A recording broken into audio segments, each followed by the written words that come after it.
Up everybody, it's Johnny P, the Stonegate Success Coach.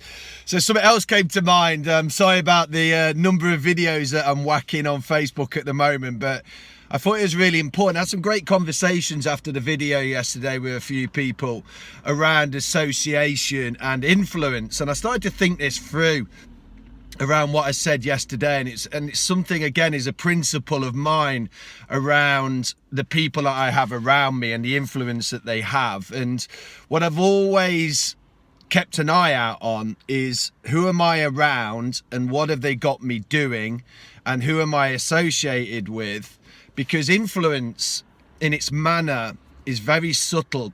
It doesn't just happen straight away most of the time. It happens over a long period of time. So think about it. I used to hang around with like a group of people that were really a bad influence on me. They got me doing things which weren't really empowering to myself. They got me thinking things and they got me saying things. But it didn't happen straight away. It happened over time, and they started to put their beliefs on me and their thoughts on me. And I wasn't really in the mindset. And I'll be honest with you, I didn't really have the experience to understand the power of influence and the power of association. So this guiding principle that I live by is the people around me. I have to have them empowering me, and I have to have them around me where I can help empower them as well.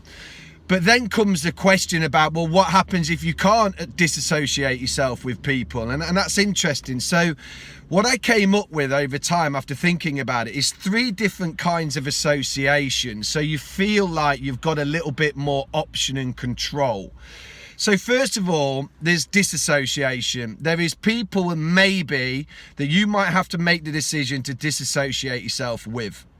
Absolutely. I had a friend, I'll be honest, very, very negative, got me thinking in the wrong ways, got me doing certain things that I had to, at the end, step back and disassociate myself from.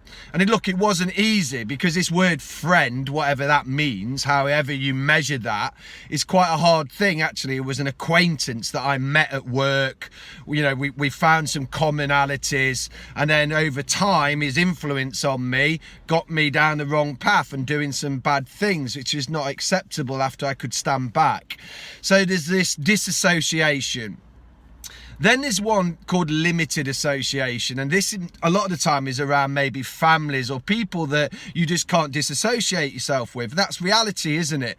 So it might be that over time that you have limited association, you don't have as much time with these individuals, and you can step back and limit your time with them so they don't have that influence on you. So you have a choice there where you say, well, John, I can't because they're family or they're this or I live with them. But you can certainly take the option of maybe limiting that time with them or limiting their influence over you. And then the third one is I call increased or advanced association. Who are the people that you see or you're around that empower you, that make you feel better, but also then challenge you as well? This isn't just all about making you feel good and telling you the right things. I don't do that with my friends. I have very few friends, I'll be honest with you, in associations. But the people I do, I'm very honest with them sometimes, and I'm very straightforward. I will tell them sometimes what they need to hear, not what they want to hear. And I'm not saying that's a bad thing. I'm telling them bad things. I may just tell them something that they might not have seen in themselves, an action or a behavior or something they've said. But I also give them encouragement. I try to lift them up when they're down. We talk and we think together.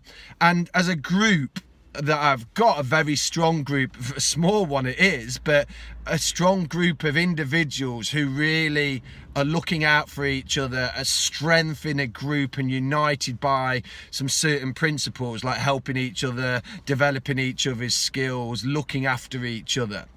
So you know, that was on my mind around association and influence. Be careful, please. Who are you around? Very interesting.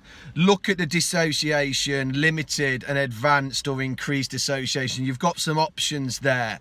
Are they really empowering you? Are they being straightforward with you and telling you what you want to hear? Are they taking you down the path that you really want to go to? Yeah, it might be around enjoyment and stuff, and going out and getting drunk and everything. Yeah, that's okay for a bit.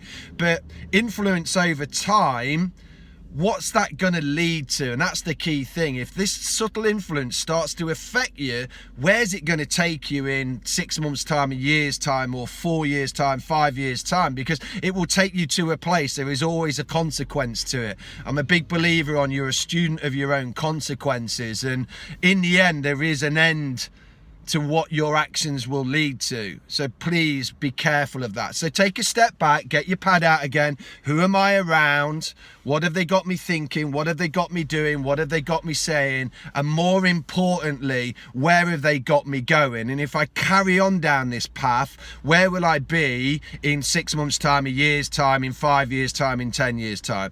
And is it time to take a decision around disassociation? I might be limit my time. And then who are you going to look to for the advanced association? Who are those people that you really want to influence to? Who do you want to listen to?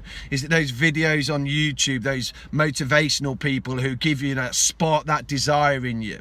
So just something to to really think about and immerse yourself into.